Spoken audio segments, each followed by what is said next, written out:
Hello, my name is Dean Bostic, and welcome to my television show, Charities. For those of you that haven't seen my show, I increase awareness and exposure of local charities, nonprofits, and fundraisers. And today we have Cody Russell with Kitsap Strong. I'm the executive director. Okay.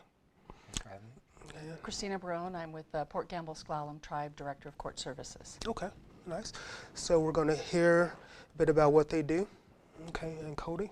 Yeah, so thank you. It's an honor and privilege to be here today, sharing a little bit about what we do. Kitsap Strong is a collaborative effort. We've got about 100 different organizations working together, and our mission is that we want everybody in our community to flourish.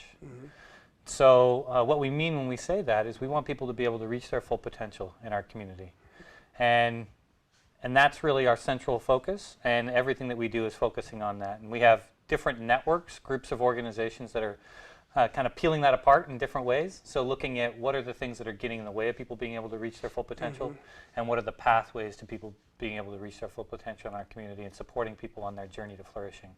So it's really exciting work, and we get to partner with some amazing organizations like the Port Gamble-Sklallam Tribe, and with the re-entry work that's going on, and the Recovery Cafe that's going on in the community. So it's really exciting. Now, what's your mission statement? So our mission statement is really just that broad, helping all people in our community flourish. We've got a longer, more detailed mission statement, but that's the one that I like to focus on, because that's really what it is we want people to be able to flourish in our community. Okay, very nice. Yeah. And what made you get into this type of work? How long have you been in it? Yeah, so I've been in my current position for the last 4 years, helping to be what we call the backbone of Kitsap Strong. Because Kitsap Strong is really, and the hardest question that I get asked is, what are we? Because it's a network of organizations. We're not one organization. And we have a staff team of 4 that are the backbone that support the work of the organizations. We don't provide direct service out in the community. What we do is support organizations in understanding deeply what it is that helps people flourish, what it is that gets in the way. So we talk a lot about trauma and the impact of trauma on people's well-being. We talk a lot about resiliency and what helps people overcome when they experience trauma, what helps them bounce back, so to speak. And we talk a lot about hope, which is really this ability to set goals and achieve those goals. And if you're going to flourish, you got to be able to, it's this core belief that tomorrow is going to be better than today, and that you have the power to make it so. And the 2 organizations that I'm here today that are partner organizations within Kitsap Strong, which means they're part of the networks within Kitsap Strong, that I'm really excited to promote, is the reason why I'm so excited to promote their work is because they are hope-centered and trauma-informed. Okay. When I say that, I mean that by focusing on hope, they focus first on people and what people want to accomplish, and they let the individuals they work with set their own goals and decide what they want to do, and they meet them literally where they're at. No judgment, no shame, no blame. What do you have going on in your life, and how can I help you accomplish what you want to accomplish in your life? So what are some of the examples of your the type of people you work with? I mean, what are some of their goals? Just a ballpark. What do you find most of their goals are? Yeah. So we have the luxury and privilege of working with a myriad of organizations across what we call different sectors. So we have organizations that work in mental health and chemical dependency, in primary care. We work with the health district. We work with lots of schools in our community. So each organization is looking with and working with people differently, right? Our schools maybe have a different vision around what they want to do for their students and what they see as flourishing for their students. Our chemical dependency providers, right? What they want is people to be sober, and how can they help them on their journey to sobriety. So we do a lot of work in helping organizations understand deeper what drives human behavior. And we focus on a bundle of science we call the near sciences. Neuroscience, which is the study of how our brain adapts to our lived experiences. Creating the connections we need to survive. Some of those connections may help us in setting and achieving goals. Some of those connections may set us up to respond quickly in moments of danger. And then epigenetics, which is the study of how our bodies adapt to stress. adverse childhood experiences, which is a broad bundle of information really looking at what are the things that impact our health across the lifespan. It's one of the big things you find. So things like the main 10 adverse childhood experiences are things like child abuse and neglect, so physical, sexual, and emotional abuse, physical and emotional neglect, and then 5 categories of what they call household dysfunction, so things like witnessing domestic violence, growing up in a home where there's substance abuse, where there's mental health issues, where there's separation or divorce, or where there's incarceration of a parent.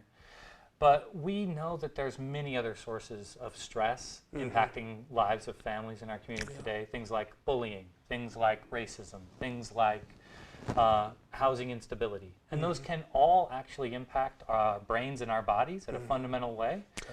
And what that means is that we develop the skills and capabilities we need to survive, and we develop a set of patterns and behaviors that help us get our needs met, and then we walk into a different environment. Maybe we show up into the kindergarten classroom, or we show up on our first day of work, and we have a set of behaviors that may be challenging in that classroom or challenging at work. So we work with organizations to understand deeply how people respond to their lived experiences, and then through the science of hope and flourishing, we also empower agencies to understand how they can start working with people on a journey to building the type of connections and the type of capabilities they need in their brains to support them down the road towards healing and recovery. So, Do you find that the kids understand what you're doing, or? yeah, actually, the kids are some of the first ones to pick it up. Oh, nice. It's really exciting, right? When you start to teach kids about what happens, we call it when you flip your lid. So this is the core part of your brain. This is the part that reacts when you get really scared. This is the hippocampus and the amygdala. This is fight, flight, or freeze. So you're walking along, going along, and you encounter a bear in the woods. You flip your lid, and you act from a place of emotion. This is where all the magic that makes us humans happen. So even little animals like a meerkat have this part of the brain. Meerkats, though, can't do math. They can't write an essay. They can't set a complex goal for the future and try and achieve it. Those are all uniquely human characteristics that happen in this higher part of our brain. Okay. And so when we act from a place of emotion, when we're scared, and we can be reacting to something that's dangerous in our environment or something we perceive to be dangerous, and that's often what it is. They use the term paper tigers. So the tiger doesn't even have to be real, but if we think it's real, if we're scared, those things kind of go offline, we flip our lid. So we do a lot of work, and school kids are some of the first to understand this concept. In fact, some of our school classrooms that we've worked with, the kids talk about 5, 4, 3, 2, and they start to tell their teacher, I'm going to flip my lid. Oh, nice. And we work with schools to develop like regulation kits. And what that means is little tools, techniques, and some of it's things that they can play with. A lot of it's just breathing activities that they can do when they know that they're about to freak out.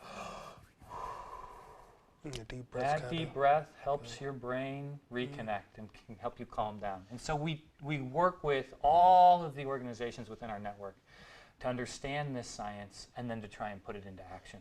And the organizations that we're here today with the Port Gamble-Sklallam Tribe and their reentry work, and with the Recovery Cafe, are 2 embodiments of this. They understand trauma.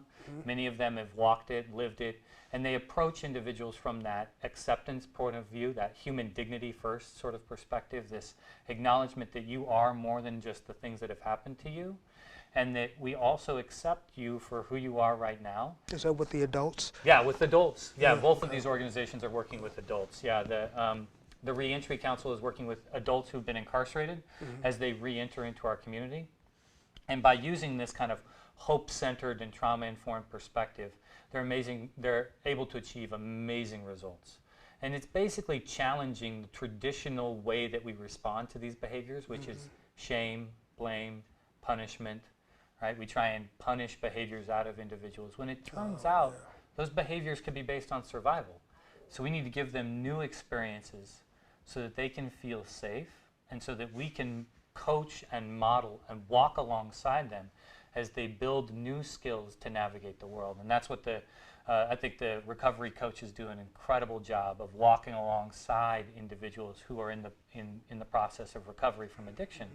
And that it's that idea of walking alongside someone that is fundamentally different than the way that we traditionally offer services to most. Most of the time it's go do this, But this, I'm going to walk with you as we do this task together, that feels Totally different, Oh, yeah. right? It And sounds, that's, it turns out that that matters, and that Yeah, that's really powerful. Okay. And the adults kind of, do they respect and accept what you do? Or are they kind of rebellious, like, okay, leave me alone, I could do it myself? Or is it, okay, let's listen, let's hear what you got? What's their reaction? Yeah, I think it's a really great question, right? It's like, how do adults respond, especially when adults have been really used to being responded to in a different way, right? I think the first time it might be a little off-putting, especially if they don't think you're genuine. And I think that, thankfully, the individuals leading this work in our community are so genuine and so humble in their approach that I think it's quick for people to let down their guard and realize, you know, this person's for real. They actually legitimately care. And they show me that because they keep showing up regardless of what I do. Oh, that's nice. Right? Yeah, absolutely. And for me, I'd spent the last 10 years working in child protective services here in the state of Washington. So investigated families when there was allegations of abuse and neglect. And when I started to understand this science, I fundamentally changed the way that I worked.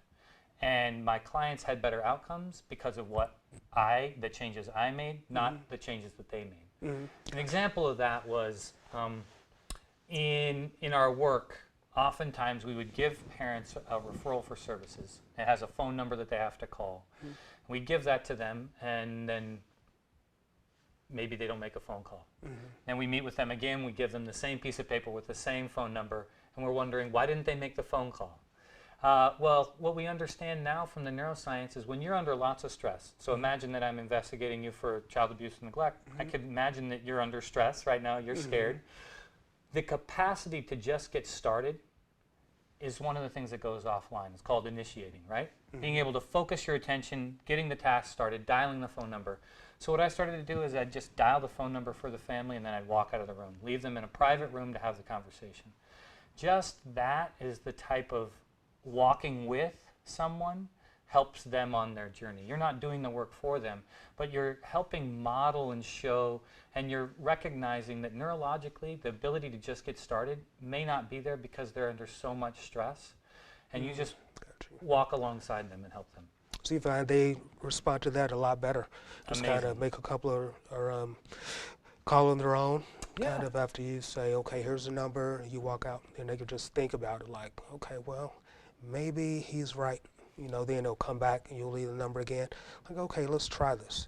And then once they try it and they feel that's right, it's good for them to, it feels, you know, good to them. Yeah. And they can just go ahead and keep going. That was super great, man. I've got to give you Thank you. extreme. Yeah, we're excited about the work. You know, and I think that what I'm most excited about today in honoring and partnering with the organizations that are here as well is that they do this process. What we know that we develop these skills through a process of practice, modeling, coaching, and repetition, right? So you can't just tell people how to do something, you got to show them. Think about the way that we train our military.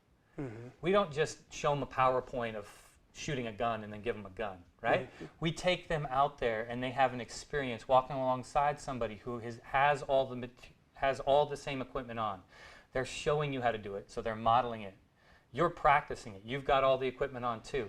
They're giving you in-the-moment feedback about how you're performing, whether you're doing it right or wrong. They're giving you in-the-moment feedback, and you keep doing this over and over again. You're literally connecting their brain, making new connections in their brain, so that in the moment, when they're under stress, when they need to be able to respond rapidly, they can because they've practiced it. You've modeled it, you've given them coaching, and you've repeated it enough times that it is a strong pathway in their brain. We can do that with these other skills as well. We need to be intentional about doing it, and right now, not enough organizations are intentional about building it. So. Wow, that is amazing. I really give you props on what you're doing. I mean, it sounds like it's really well needed, well deserved for the people that want it. And I want to see you, keep going. Maybe we can have you back and kind of let us know how things are going, success stories, that type of thing. Yeah, it'd be my honor. Okay, I appreciate that. Okay. And, Chris Barone. So I'm with Port Gamble Sklallam Tribe, and I'll just read you our mission statement. We've had a few, so we provide healing, hope, and opportunities for those who are and have been incarcerated to become contributing members of society by embracing a positive future through connection, storytelling, culture, and community. And as Director of Court Services, I lead the strategic direction of the tribe's judicial processes, their branches, and then the programs within the tribe and within the community is kind of what I'm tasked with, I should say. Sorry. So, no, that's okay, no problem. So what does that mission statement kind of mean to you, and what made you get into this field, into this branch? So I'm driven by change, about justice, change with justice reform, and for us, this mission statement, we started out back in 2015 with a reentry program that was based tribally for folks that had barriers due to a criminal history. And so we worked with individuals to make sure they had job training, the barriers in terms of even just getting your driver's license, paying off fines, and then applied for a grant in 2016, which allowed us to establish a relationship with the King County Jail, or with the Kitsap County Jail, and allow us to go into the jail pre-release to work with tribal members, that upon release from incarceration we could continue to work with them post-release. And that also established then an infrastructure for us. We now have the Kitsap Kitsap Community Partnership for Transition Solutions.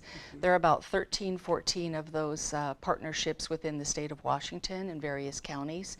And that's our task force that helps us with this community endeavor for everybody to kind of look at a human dignity, universal model for reentry. So we're doing things a little differently. I don't want to say it's native-based, but in Native culture, you have a strong connection to community and to family. It's very relational, and so we are bringing that approach to Kitsap County Jail, and they've been very open in terms of providing those services to folks pre-release. And so we've recently been awarded a new grant that allows us to, we work with 17 different agencies within Kitsap County. A lot of them, offer different services from chemical dependency to behavioral health to homelessness to just tip of the iceberg. I can't think of them all. And so then that allows us to build this partnership, this collaborative partnership, so that we can work with individuals pre-release, and then upon release that they have those same resources available to them, because we find that typically when somebody is released from incarceration, the 72-hour period after release is the most critical for somebody to be able to successfully not recidivate, reoffend and commit another crime. And so that's where we're really trying to shore up those services, is right before release and then right after they are released. Wow. Now, do you find that other pre-release, I'm not going to say ex-convicts or anything like that, but any pre-released, people get jealous? From other communities? Races, or from other communities, other races, type of thing? Yeah, I think that it's interesting that Kitsap Jail has really embraced this. They recently received a 0.1% grant, and they now have a reentry coordinator and a reentry officer in the jail. So they are really pushing for something like this, and I think the goal is to, this universal model, this human dignity model, is the idea is to perhaps other counties would be willing to take a look at this. We're looking at a jail population, which is a much more transient population than a prison population. Prison population, usually 6 months prior to release, individuals start working on reentry.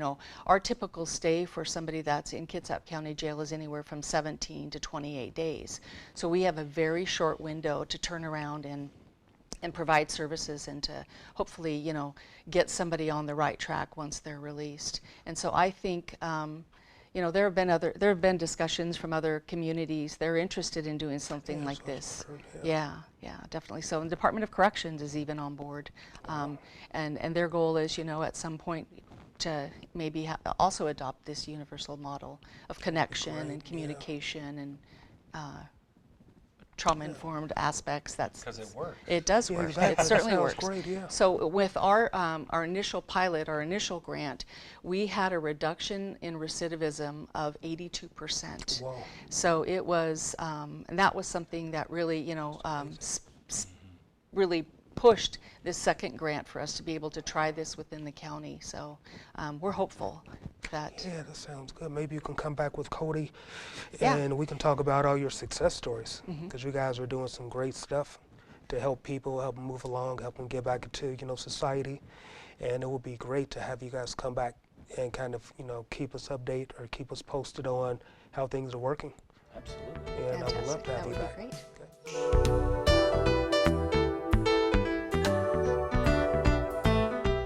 And welcome back. I'm Dean Bostic with my show Charities, and we have more guests today. Let's see, so let's talk a bit about what do you do. First we have. Sure. My name is Margot Katz, and I am the program coordinator for Recovery Coaches of Kitsap. Okay, and I'm Summer Anderson with the Salish Recovery Coalition and Recovery Cafe Kitsap. okay, so tell us a bit about what you do, what your program's about, mission statement, what it means to you, type of. Got it. So Recovery Coaches of Kitsap is a peer support group a peer support program for people who are looking to change something and make a positive change in their life. I'm really proud of the mission statement. The mission statement is recovery coaches are committed to promoting healing in their community through peer support. Recovery coaches embrace acceptance, foster self-determination, and provide encouragement for those seeking to make a personal change. The reason why I'm so excited about the mission statement is that this is a peer program, so the peers made the mission statement. So we kind of all work together to come up with what should this look like. Any materials associated to our program are made and created by the program and by the people who are the peers who will be working with peers. So I will have to say that the Connecticut Community for Addiction Recovery is the group that created the model, so we do use their information for source material, but it's really a peer program. So as far as the mission statement, does it mean anything special to you? I mean, what made you get into this type of? Yeah, so I feel really, really blessed to do the work that I do. And one of the things that's so amazing is that sometimes our passion projects find us. And so I was invited to participate in Recovery Coach Academy. Oh, nice. And I went and I did the week-long training, and that was it. And since then, I've been involved in the project. So, and one of the things that's so important about the mission statement is that it really talks about, I think it emphasizes that what we do as a program is that we treat people as a resource. They're not getting something from us. They're the experts in their experience. They understand what they need, and they have a better idea of what is going to help them. And traditionally, when we're giving services to people, we think we're giving to you. We're going to give this to you. Instead, in recovery coaching, we actually say, what do you need? What do you want to do? What is the change that you want to make? Okay. Do you find that works out pretty good, or is it better when you say, okay, you've got to take this course and this course and this course, or you just kind of get total feedback from them, like, okay, where do you want to go with this? Is that the way you do it? Well, so how, I mean, I'm just a kind of a question, how in our lives, how often do we respond to having somebody tell us, these are the things you need to do? Right, yeah, kind of rebellious sometimes. Yeah, we usually respond much better when we start, when people are asking us, what do you need, or what might help, or how would you approach this problem? Wow, and then work kind of backwards from that, from their Yeah. answer back to the question. Yeah, sort of. exactly. Yeah. And I really believe that people decide to make changes. We can't change people. They decide to make changes for themselves. And so our program is all about walking with people who are on a journey of change that they've selected. Now, do you find anything more so than others? I mean, as far as like what people want to change about themselves, is it pretty general? So the CCAR model is is around substance use disorder, Okay, right? gotcha, But I think that you could take out the idea of substance use disorder and put a different struggle in that place, and the program still holds. So That's like one of your most is substance abuse, you think? yeah, originally the model was developed to meet needs for people with substance use disorder. Okay, then But you're expanding from there. and I think the model's continuing to kind of change and evolve, but I think that we are all aware that peers can have such an important role for people, having peer support. And peer support in mental health has been something that's been around for a very long time. So, and we know that peers are impactful. Yeah, so where do you plan on going with your mission? So I think that right now what we're doing, our short-term goals are that we really want to continue to host a Recovery Coach Academy, which is where we train recovery coaches and get people involved who want to be recovery coaches and match them with people who want coaching. So the other thing is that we'd like to have recovery coaches throughout Kitsap County, so that That'd be nice. yeah, exactly, so that there's a large geographical spread. From there, I think longer term, we want to partner with other programs that might be interested in hosting a recovery coach, or maybe even starting their own recovery coaching program, but we want to see it spread. Wow, man, it sounds so helpful, for the community. Yeah, absolutely. Yeah, well, what made you get into it again? I'm sorry. Oh, so what really made me get into it was being invited to participate and being given kind of the tools, and the framework of recovery coaching has helped me so much. One thing that I really believe in is the power of human connection. When we stop and really reach out to each other and connect with other people, there's no limit to what we can do. Kind of like networking, like business networking, sort of. Oh, or Just even kinda making, just being with somebody and walking with them, just connecting with them. Okay, so they can feel human too. Yeah, not just exactly, like exactly. Exactly. Yeah, man, that is so great. Thank And you. I'd like to have you back. Also, tell us about progress, where you're going, what you've experienced, that type of thing. Success stories Yeah, of anything like that. So yeah, that would be very, very good. I appreciate that. yeah, thank you. Okay, and we'll check out your website also. Okay. Everyone, please check out their websites also, which we will put at the end of the show. And we also have. I'm Summer, the Salish Recovery Coalition and soon-to-be Recovery Cafe Kitsap. Our mission statement for the coalition is to support individuals and families seeking recovery through advocacy, education, and celebration of recovery in our community. So a little bit of backstory, I guess, about how the coalition was formed. There's another organization called the Washington Recovery Alliance, and they saw a real need for us to have individuals from their own communities kind of assess what was going on geared towards recovery.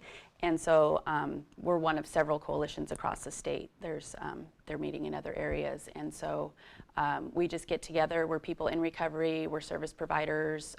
We're people with family members in recovery that kind of come together and talk about how we can live our recovery out loud, because for a long time we all kind of lived in shame, and it was a secretive thing that you had somebody that you struggled with addiction, or that somebody in your family did, and we weren't really living out loud and saying we do recover and making it public and hopeful. So we meet around that, and then what we saw was that we needed a place for people to live out their recovery, which is where we started brainstorming the Recovery Cafe model. I see. It was originally started in 2004 in Seattle, and was so successful that other communities were coming to them for guidance and starting their own cafes. And so we will be one of 19 across the nation and growing. They continue to do cohort trainings every 6 months to kind of grow this model for communities. Okay. So again, what made you get into it? And I want to hear your mission statement again, because it's very interesting. Kind of break it down as far as what it means to you. Sure. The mission statement is to support individuals and families seeking recovery through advocacy, education, and celebration of recovery in our communities. So there are the three parts to that. is to support the individuals and families. So we want to be a resource for people in recovery with the recovery coaching model that I'm a recovery coach, and I really believe in the peer model. So I'm in long-term recovery myself, which means I have 12 years in sobriety. I haven't touched a drink or a drug. Wow, And nice. so that's why I'm most passionate about this work. But I did spend 14 years in active addiction in this community and really struggled to find the love and the accountability and a place to belong in my recovery. So that's why I'm so passionate about Recovery Cafe. I'm a crier.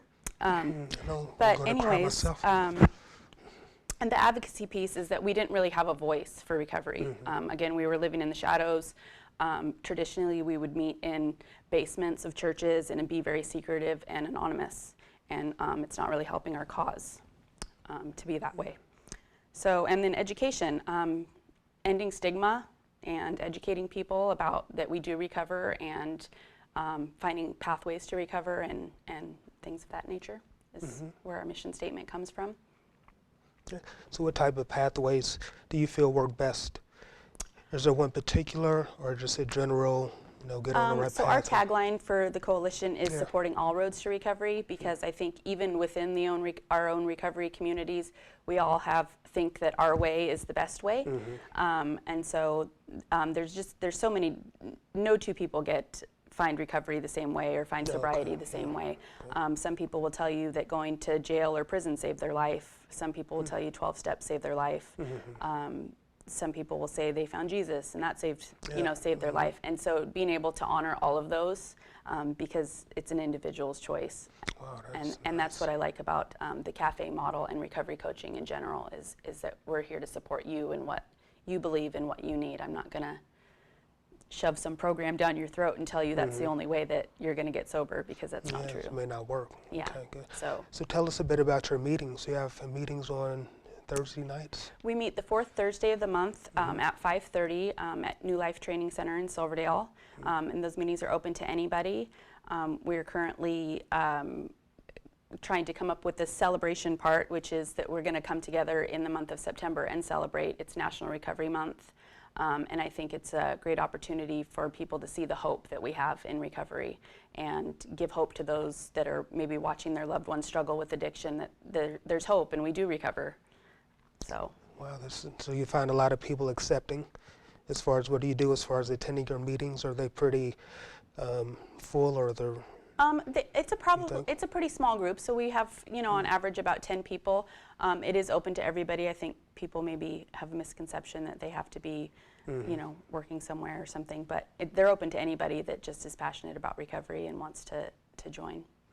So what do you find most about who comes to recover? Is there any particular people that come to your meetings? They're varied, so it's family members. Somebody might have somebody that's struggling. And they come to the meetings. We have people that work for treatment agencies come to the meetings, people that just want to advocate, and yeah. Wow, that's so nice. So you guys work together in a way. Yeah, we do. We totally do. And I think that going forward, having a partnership between Recovery Cafe and the recovery coaches is one of the goals. So. Wow, that's so great. Man. Because I think we are both embracing the idea that people, again, are resources. They are the experts in themselves, and we don't get to tell them how to do it. They get to tell us how they think they can make it work. People, do they come to you a lot saying, okay, what should I do, type of thing? And do you say, okay, will you tell us, or can you give them a path? So sometimes... If they want it. Yeah, I think that advice giving of any kind within the recovery coaching model is something that we're really careful with, right? Gotcha. Because again, it's honoring somebody's self-determination. And I think kind of speaking to what Cody said earlier, sometimes you're giving a referral and you're giving a number and why, wondering why haven't you called that number? Why haven't you called that number? And you have to stop and ask yourself, is that really what this person wants? Or are they looking for something else? Yeah. And I think one of the things that both Summer and I really have thought about is this idea that the opposite of addiction is connection. and the Recovery Cafe model, the recovery coaching model, it's all about building connection, so you can be connected to something else. What other type of organizations do you work with? So right now, the Recovery Coaches of Kitsap are, we're starting off, we're small, we're, and so we haven't really had that expansion yet, but we're planning on partnering with anyone who wants to, once we have kind of the threshold to do it. Okay. So there's more information on your website? Yes. Well, we don't have the Recovery Coaches of Kitsap. We're still a small program, so we don't have a website yet. But I think all of that is kind of in the works to come. So You do have an email address if people have questions? Or I do have an email address. Okay, yes, Yep. we'll And we put do that have on. brochures and things like that for people who nice. are trying to connect with us. Okay. Nice. Summer, anything else? We do have a website you can check out, salishrecoverycoalition.org. So in your meetings, I meant to ask, what type of things do you talk about? What type of things do the people that come to the meetings talk about? Just their own experiences or where they want to go? So it's not really a support group meeting. They're more planning meetings. So we've focused a lot on the opening of the Recovery Cafe and getting our team to training, which we did in April. And now we're kind of actively searching for space to rent and kind of putting the building blocks together for opening the cafe in early 2020. We are shifting a little bit to what are we going to do for National Recovery Month and what kind of celebration we want to do for that. Any ideas as far as what you want to do? So a lot of other communities do Hands Across the Bridge. So I would love to do that, where we all come out and hold hands across the Minute Bridge, and other organizations would come and we would kind of share in that recovery and resiliency and hope and restoration type of day. Has that been done before? Hands Across the Bridge started, I think, in Vancouver, and they have thousands of people that turn out for that. It's a pretty big event. And so there'll be, and on our website, we'll be putting up a calendar of recovery-related events in the month of September. There's going to be doing Hands Across the McKinley Bridge in Pierce County. Their coalition is doing that. And there's Recovery Day Mariners game in late August. So there's just lots of events that are coming out that are recovery focused. And we can see that on your website? Yes. Okay. And any questions that we can have or that we'll have, we can ask you guys? Yeah, absolutely. Okay, appreciate that. I want to thank you so much for coming on today. I really, really appreciate what you have to say. It's very important that people know. A lot of people don't know what you do. They've never heard of recovery or that type of thing. So it's really great to increase exposure. Maybe get more help. More donations. You can do more things. Get more space. Because we're going to get bigger crowds probably, hopefully after this show. Bigger crowds that want to know more about and more to and want to gather, more type of things. So that'd be great. Hope everyone shows their support. Well, thank you guys again. Thank you Thanks so much for having us. Yeah, and I definitely want to have you back. Thank you. All right, thanks again. I appreciate that. Thank you, Dean. Summer, thank you. Okay, and we'll be back.